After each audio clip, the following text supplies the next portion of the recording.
ಸ್ನೇಹಿತರೆ ಎಲ್ರಿಗೂ ನಮಸ್ಕಾರ. ಎಲ್ಲರೂ ಚೆನ್ನಾಗಿದ್ದೀರಾ ಅನ್ಕೊಂಡಿದ್ದೀನಿ. ಇವತ್ತು ಚಾರ್ಕೋಲ್ನಲ್ಲಿ ಒಂದು ಸಿಂಪಲ್ ಆಗಿರೋ ಒಂದು ಟ್ರೀನ ನಿಮಗೆ ಮಾಡಿ ತೋರಿಸ್ತಾ ಇದ್ದೀನಿ. ಎಲ್ಲರೂ ಕೂಡ ಸಿಂಪಲ್ ಆಗಿ ಅದನ್ನ ಸ್ಟೆಪ್ ಬೈ ಸ್ಟೆಪ್ ಕಲಿಬೋದು. ಚಾರ್ಕೋಲ್ ಸ್ಟಿಕ್ ಆಗ್ಬೋದು, ಚಾರ್ಕೋಲ್ ಪೌಡರ್ ಆಗ್ಬೋದು, ಚಾರ್ಕೋಲ್ ಒಂದು ಪೆನ್ಸಿಲ್ ಆಗ್ಬೋದು, ಎಲ್ಲದರಲ್ಲೂ ಕೂಡ ನಾವು ಮಾಡ್ಬೋದು. ಆದರೆ ಪೌಡ್ರಲ್ಲಿ ಅಥವಾ ಸ್ಟಿಕ್ಕಲ್ಲಿ ಮಾಡಬೇಕಾದ್ರೆ ಪೌಡ್ರ್ ಜಾಸ್ತಿ ಡಾರ್ಕ್ ಆಗುತ್ತೆ, ಮತ್ತು ಪೌಡ್ರನ್ನ ಮರ್ಜ್ ಮಾಡೋದು ಹೇಗೆ ಅಂತಕ್ಕಂಥದ್ದನ್ನ ಬೇರೆ ಟೂಲ್ಸು ಬರ್ಡ್ಸು ಎಲ್ಲಾನು ಬರುತ್ತೆ. ಅದೆಲ್ಲ ಬಿಟ್ಟು ನಾವು ಬರೀ ಕೈಯಲ್ಲಿ ಅಥವಾ ಇದರಲ್ಲಿ ಕಾಟನ್ ಬರ್ಡ್ಸಲ್ಲಿ ಮಿಕ್ಸ್ ಮಾಡ್ಬೋದು. ಇದನ್ನ ಆ ವೇರಿಯೇಷನ್ಸ್ನ ತೋರಿಸ್ಬಿಟ್ಟು ಅದರಲ್ಲೇ ಒಂದು ಪೆನ್ಸಿಲಲ್ಲಿ ಸ್ಟೆಮ್ಸ್ ಎಲ್ಲ ಹಾಕ್ಬಿಟ್ಟು ಒಂದು ಟ್ರೀ ಮಾಡ್ಬೋದು. ಈಸಿಯಾಗಿರುತ್ತೆ ಟೆಕ್ನಿಕ್ಕು. ಎಲ್ಲರೂ ಚಿಕ್ಕ ಮಕ್ಕಳು ಕೂಡ ಇದನ್ನು ಕಲಿಬೋದು, ಎಂಜಾಯ್ ಮಾಡ್ಬೋದು. ಎಲ್ಲ ಮಾಡೋದನ್ನ ಕಂಪ್ಲೀಟು ನಾವು ನೋಡಿ. ಎಲ್ಲ ನಮ್ಮ ಸೋಷಿಯಲ್ ಮೀಡಿಯಾಗಳನ್ನ ಫಾಲೋ ಮಾಡಿ. ಟ್ವಿಟರ್ ಆಗ್ಬೋದು, ಫೇಸ್ಬುಕ್ ಆಗ್ಬೋದು, ಇನ್ಸ್ಟಾಗ್ರಾಮ್ ಆಗ್ಬೋದು, ಎಲ್ಲದರಲ್ಲೂ ಕೂಡ ನಮ್ಮ ಒಂದು ವಿಡಿಯೋಗಳು ಸಿಗ್ತವೆ. ಎಲ್ಲ ಸಬ್ಸ್ಕ್ರೈಬರ್ಸು ಕೂಡ ಸಬ್ಸ್ಕ್ರೈಬ್ ಆಗಿ, ನೋಡುಗರು ಕೂಡ ಸಬ್ಸ್ಕ್ರೈಬ್ ಆಗಿ, ಬೇರೆಯವರಿಗೂ ಕೂಡ ಕಳಿಸ್ಕೊಡಿ, ಶೇರ್ ಮಾಡಿ, ಬೇರೆಯವರು ಕೂಡ ಕಲೀಲಿ ಅನ್ನೋ ಉದ್ದೇಶ. ಆ ಉದ್ದೇಶದಿಂದ ಇದನ್ನು ಮಾಡ್ತಾ ಇದ್ದೀನಿ. ಇನ್ನು ಮುಂದೆ ಈ ಚಾರ್ಕೋಲ್ನಲ್ಲೇ ಇನ್ನೂ ತುಂಬ ಒಳ್ಳೆಯ ಡೀಪ್ ಆಗಿರುವಂಥ ಡೀಟೇಲ್ ಇರುವಂಥ ವರ್ಕ್ಸನ್ನೆಲ್ಲ ಮಾಡ್ತಾ ಇದ್ದೀನಿ. ಲಾಸ್ಟ್ ವಿಡಿಯೋದಲ್ಲೂ ಕೂಡ ತೋರಿಸಿದೆ. ಈ ವಿಡಿಯೋನ ಇನ್ನು ಕೊನೆವರೆಗೂ ನೋಡ್ತಾ ಇರಿ, ಮಾಡಿ, ನೀವು ಕಲ್ತ್ಕೊಳ್ಳಿ, ಬೇರೆಯವ್ರಿಗೂ ಕಳಿಸಿ. ಸಬ್ಸ್ಕ್ರೈಬ್ ಆಗದೆ ಇರೋರು ಸಬ್ಸ್ಕ್ರೈಬ್ ಮಾಡ್ಕೊಳ್ಳಿ. ನೀವು ಏನಾದರೂ ಡೌಟ್ಸ್ ಇದ್ದರೆ ಕಾಮೆಂಟ್ ಮಾಡಿ. ಅದು ಯೂಟ್ಯೂಬ್ ವಿಡಿಯೋದಲ್ಲೇ ಕಾಮೆಂಟ್ ಮಾಡಿ. ನಿಮಗೇನೋ ಡೌಟ್ಸ್ ಇದ್ದರೆ ಅದಕ್ಕೆಲ್ಲದಕ್ಕೂ ಆನ್ಸರ್ ಮಾಡ್ತೀನಿ ಖಂಡಿತ. ಸಂಪೂರ್ಣ ವಿಡಿಯೋ ಕೊನೆವರೆಗೂ ನೋಡ್ತಾ ಇರಿ. ಮತ್ತೆ ನೋಡ್ತಾ ಇರಿ. ನಮಸ್ಕಾರ.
ಸ್ನೇಹಿತರೆ, ಈಗ ಕೊನೆ ಘಟ್ಟಕ್ಕೆ ಬಂದಿದ್ದೀವಿ. ಕೊನೆಯದಾಗಿ ಈಗ ಪೆನ್ಸಿಲ್ ಆಗ್ಬೋದು, ಚಾರ್ಕೋಲ್ ಆಗ್ಬೋದು, ಎಲ್ಲದನ್ನು ಪೌಡ್ರ್ ಆಗಿ ಕೈಗೆ ಮೆತ್ಕೊಡುತ್ತಲ್ಲ, ಆದ್ದರಿಂದ ಅದನ್ನು ಸ್ಪ್ರೇ ಅಂತ ಒಂದು ಫಿಕ್ಸೆಡ್ ಸ್ಪ್ರೇ ಅಂತ ಬರುತ್ತೆ. ಆ ಸ್ಪ್ರೇನ ಈಗ ಸ್ಪ್ರೇ ಮಾಡ್ತೀನಿ ನೋಡಿ. ಆ ಸ್ಪ್ರೇ ಮಾಡಿ ತೋರಿಸ್ತೀನಿ.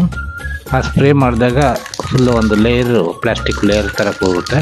ಆವಾಗ ನಮಗೆ ಮುಟ್ಟಿದ್ರೆ ಪೌಡ್ರು ಕೈಗೆ ಬರೋದಿಲ್ಲ ಅಥವಾ ನೆಕ್ಸ್ಟ್ ಪೇಜಿಗೆ ಎತ್ಕೊಳೋದಿಲ್ಲ. ಅದರಿಂದ ಈ ಸ್ಪ್ರೇಯನ್ನು ಮಾಡ್ತಾಯಿದ್ದೀನಿ ನೋಡಿ.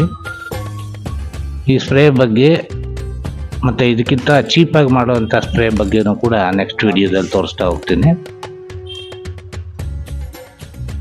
Thank you.